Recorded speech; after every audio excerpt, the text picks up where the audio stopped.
Welcome everybody. My name is Joe Joyner, and I am on the board of the Chamber Music Society of Little Rock, and I think I know everyone here. So I guess I don't need to introduce myself, but I'm glad you're all here tonight for what I think is going to be a really fantastic masterclass. I'm really happy to welcome Miller-Porfiris and Anton Miller. They are the Miller-Porfiris Duo.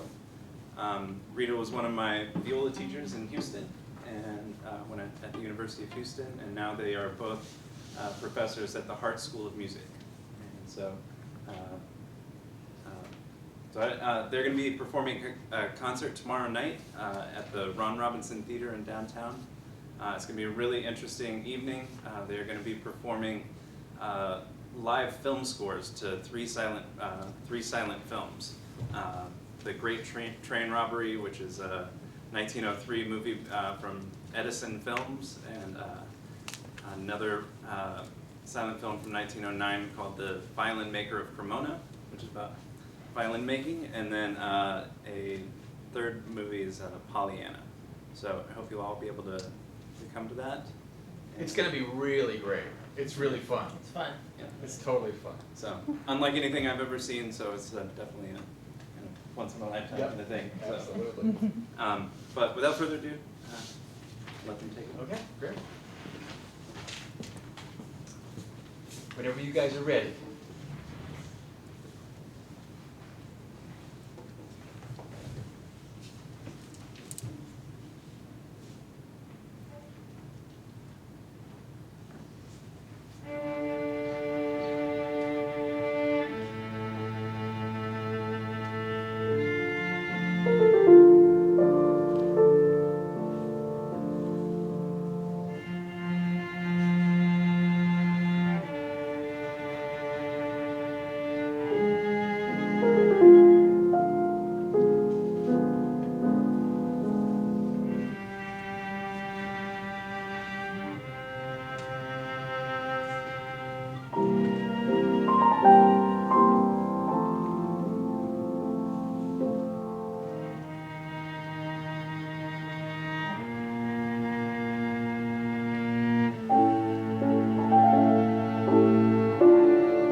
Bravi, you guys. Wonderful.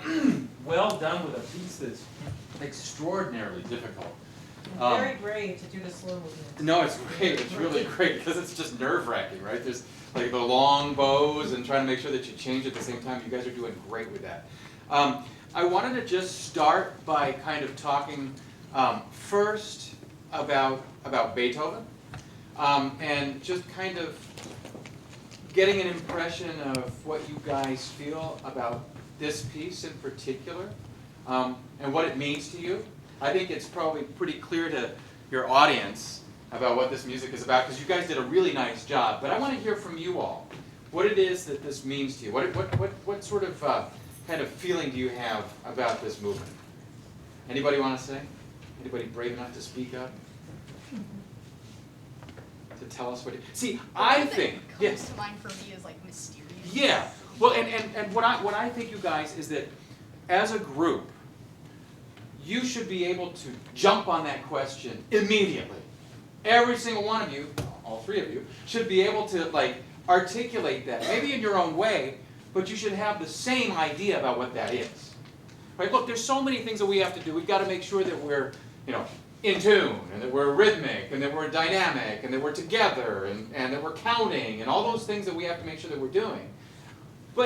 And that's important. But above that, we have to make sure that we're all thinking the same things about this music. So what I would like is if I say, what does this piece mean to you? That all of you together go, it's mysterious, right? Like instead of, is there a right answer or a wrong answer? There's not really.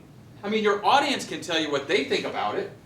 I'm sure that they're going to tell you it's like unbelievably suspenseful and dramatic is what they're going to say, and you guys brought that about. I mean, it sounded that way. But I think you guys can be even more like that if you know that's what you mean when you're playing it. And if you make sure that you do those things that bring it out so that it has that mysterious quality. It's also devastating, right? When you have that last thing, Jillian, it's Jillian, right? Yes. When you have that last thing, that's an unbelievable moment. After all this calm stuff that we have, and you have all this murmuring that's going on, think how simple this is. If you guys, as an audience, you think about, you can sing every theme that was in this thing. It's not very complicated. Over and over and over again. Right? I mean, so you actually, I think that's one of the geniuses of Beethoven, was it's so simple that it's so memorable that way. It's not that complicated. But what's really intricate is that you make sure that when he says stuff, when it's different, when he marks forte and strong and crescendo and then subito piano, that you really do those things. And not just do them, but believe in them. Think about why they're there. Jillian, will you just play that passage? Because that's one of the most fantastic things. You can just go from here, and I want you to make that huge, okay? So just go from here. So you guys just heard this, but I want you guys to just sort of respond as she's playing that, because we're going to let her do a solo piano thing there.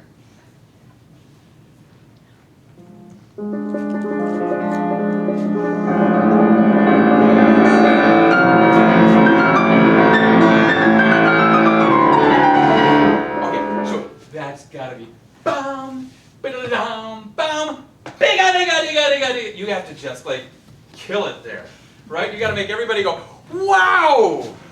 Do it again. In that chord, right? I mean, think about what's happening there. We've had all this undertone of stuff that's gonna happen, and you get to this moment and just it all lets loose. The dam breaks, the flood is happening, something's going on here. It's huge.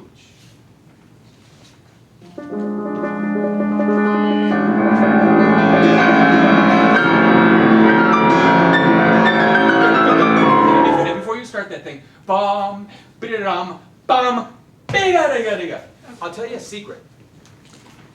When you get excited about something and it's really big, something's gonna happen, we almost always want to anticipate it. We want to go and get there too soon.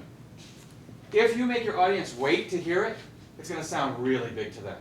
Don't anticipate it. Make them hold their breath. Make them think, there it is. Right? So when you have something that's really big and climactic like that, don't get there too soon. bam. Just do your right hand up here. I want to hear the timing on that. I know you're trying to get the left hand and the right hand to be together, but. Bing, bing, good, that's it. Be even more dramatic. Bam, bing-da-da-da, beam, ba-ga-da-ga-da-ga-da-ga-da-ga, right? Like you're screaming up there. I mean, think about the register that he's in up there. It's so high. It should be really, really, really, really loud. Yes. Right, it still came too soon for me, right? Dum, diddle-da-dum, bam, ba-ga-da-ga. And these guys will wait for you. Right? They're going to hear that you're doing that. They'll wait for you for that.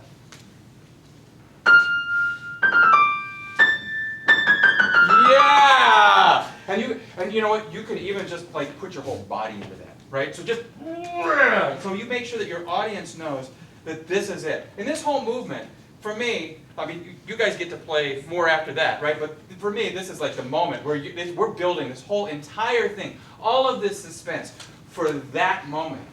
So if it doesn't sound big, it can never sound big enough, right? It can always be bigger. You can make it even bigger. I would over-dramatize that, like, as much as you can. Like, that to me is the beginning.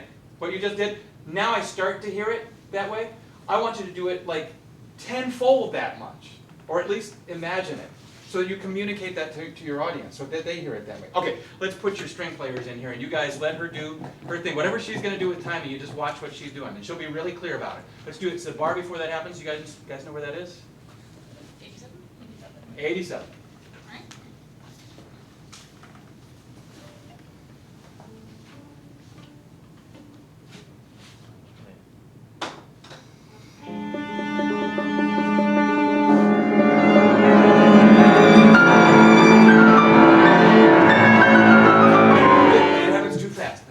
Go ahead and hold it.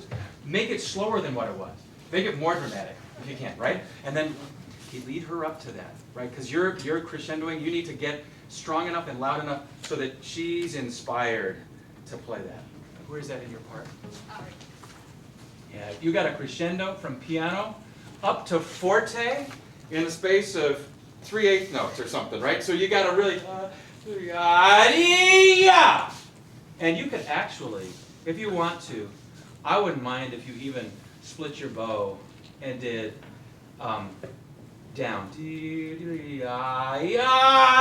did like a huge long up bow, at least for right now, just to give that impression that we're really larger than life. And you guys may think that, okay, this crazy person is screaming at me to be louder, when in fact, I have a fortissimo earlier in the piece.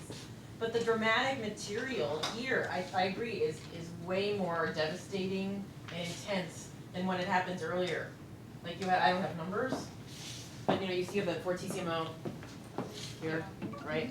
I mean that needs to be louder anyway, but this is the moment where we get this different material that is so incredible. So make it at least fortissimo.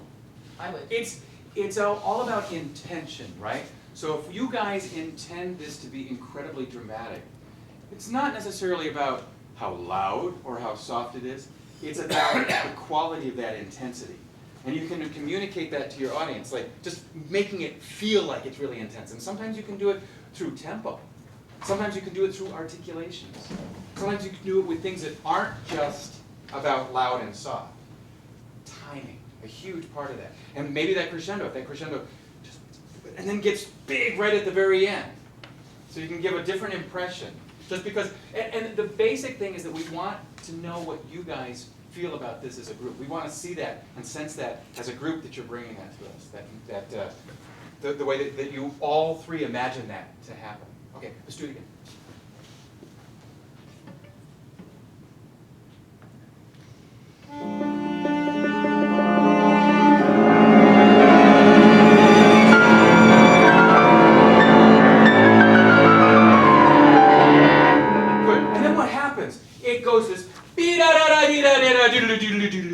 And then it goes way down to pianissimo. I want to see you guys at the same time as that's happening, that all three of you are big, and then you come down in this diminuendo. And in fact, I want you to do it physically. So I want you guys to make yourselves big at the top. You did great when you were doing that crescendo. I love that. I could feel it. I could feel the energy. I could feel you were helping this to come along. Did you hear that? He was like really playing through that. But then when it comes down, come down the same way. So make yourselves big, and then as you come down, I even want you to see you do it physically. Come up and then down. Hopefully I won't make you stand. I can't make you stand, so, I mean, I could. But. Do that again.